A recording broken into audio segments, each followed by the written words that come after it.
القراقيش بالعجوة أو نواعم الأفران من أكتر الوصفات اللي بتطلبوها وبتحبوها. بجد الوصفة دي بتدخل القلب على طول. تعالوا نعملها النهاردة بأسهل طريقة. هنجيب بولة وهنحط فيها نص كيلو دقيق متعدد الأغراض، وهنزود عليهم رشة ملح، وهنزود كمان معلقة صغيرة خميرة ومعلقة كبيرة سكر، وممكن تضيفوا معاها معلقة من الشمر أو اليانسون أو أي نكهة تانية بتحبوها. وهنضيف عليهم 200 جرام سمنة سايحة، ممكن نضيف سمنة مع زيت أو كمان زبدة، وهنقلبهم مع بعض لحد ما الدقيق كله يتشرب السمنة. وبعد ما الدقيق يختلط تماما مع السمنة وكل الدقيق يشرب السمنة، هنزود عليهم نص كوباية مية أو ممكن نضيف نص كوباية لبن دافي، وهنبتدي نجمع العجينة مع بعض.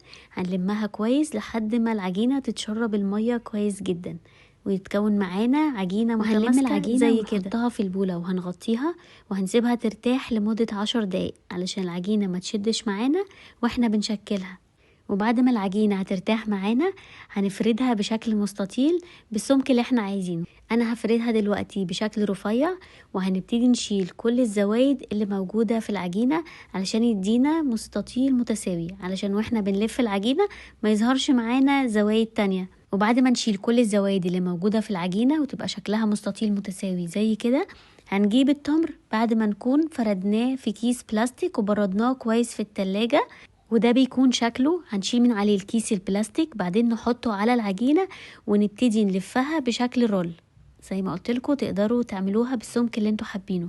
هنلفها بشكل رول كامل، وبعدين هنضغط عليها واحنا بنلفها علشان تكون متماسكة ما تفكش معانا واحنا بنقطعها.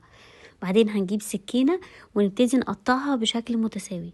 طبعا تقدروا تقطعوها بحجم كبير او حجم صغير، تقدروا تعملوها بالحجم والشكل اللي انتوا حابينه، بس انا دايما بحب الشكل ده في القراقيش او في النواعم بتاعة الافران.